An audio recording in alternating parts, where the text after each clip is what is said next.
Hey Michael, congratulations. This is John from Lakeshore RV Center. I'm going to be walking you through today some of the basics on your new Cyclone 4006. One of the first things we want to do is up in this front compartment here where all these cables are, is we want to make sure we turn on this battery disconnect.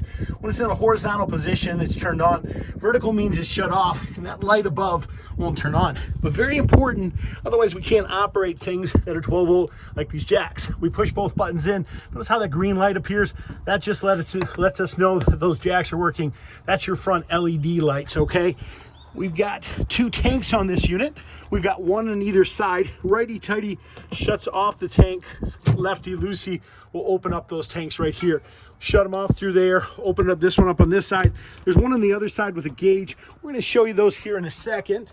Let's open up this compartment door to your docking center. There's your docking center right there with your cable hookups, your water inlet for your city water connection. We just bring that in through here to hook that up.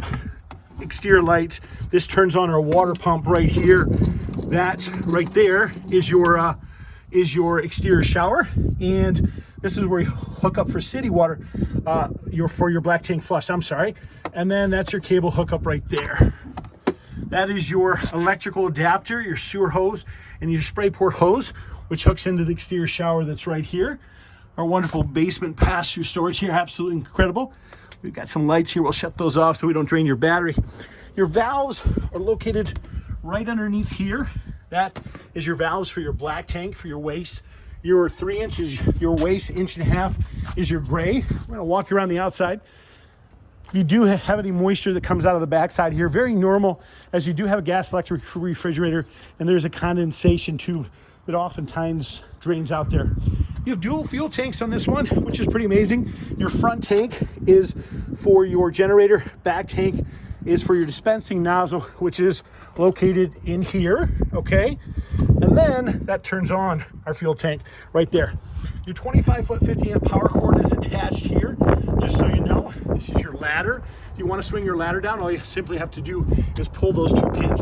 You keep in mind the ladder is rated at 250 pounds. You don't want to exceed that weight limit because it's not safe. Your rear lockable doors, twist that, open that to the side.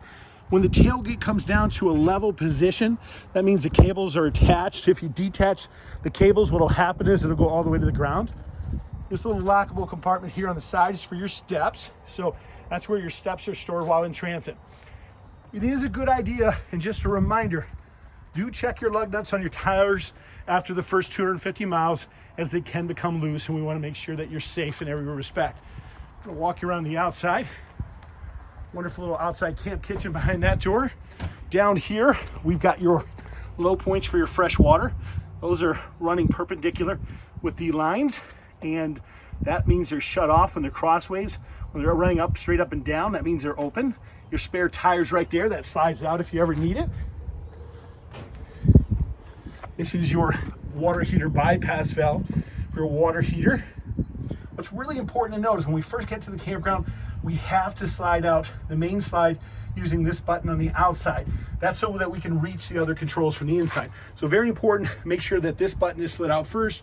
And then the very next thing I would do is go ahead and turn my propane on.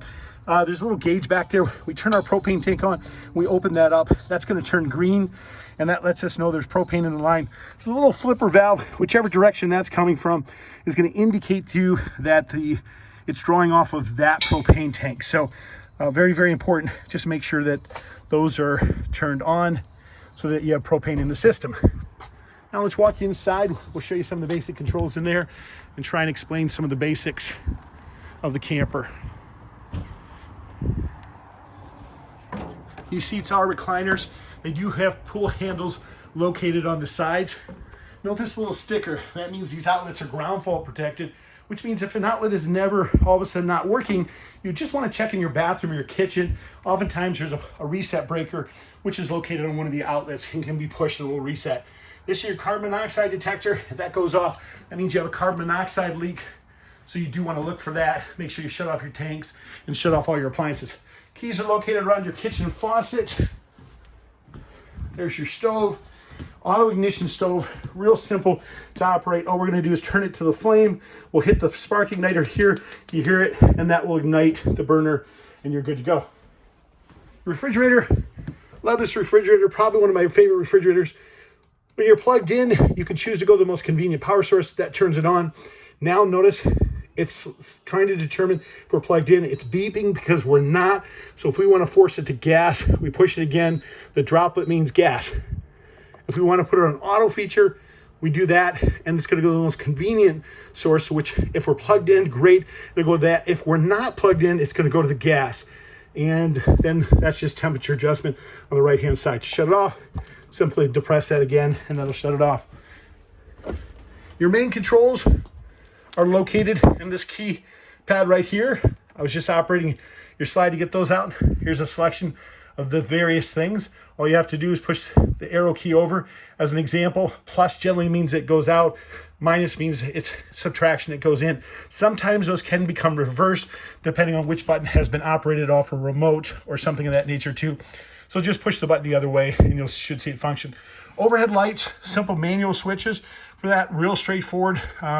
Again, if you do have additional questions on that, please feel free to give me a call in regards to that, and we can walk you through more aspects of that. Thermostats, you've got 3 located throughout the entire unit. Real simple, we're gonna tap those a couple times, a fan appears, tap it again, a snowflake appears. That's our air conditioning is on. We're gonna use the up and down arrow keys to set the desired temperature. Wanna go to heat, we're gonna tap it again. The wavy lines are our heat. We'll set the thermostat to the desired temperature again.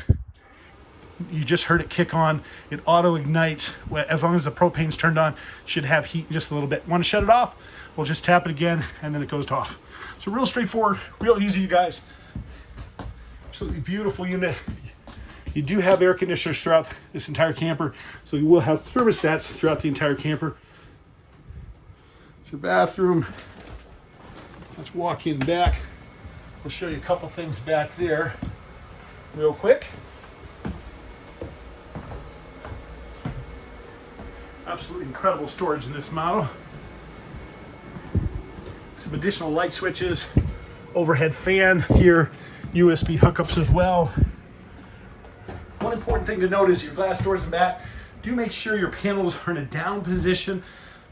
If the panels are not down, you go to close the back door, you can pop the panels out. So very, very important. Also make sure in your bed, see the pins in the corners there?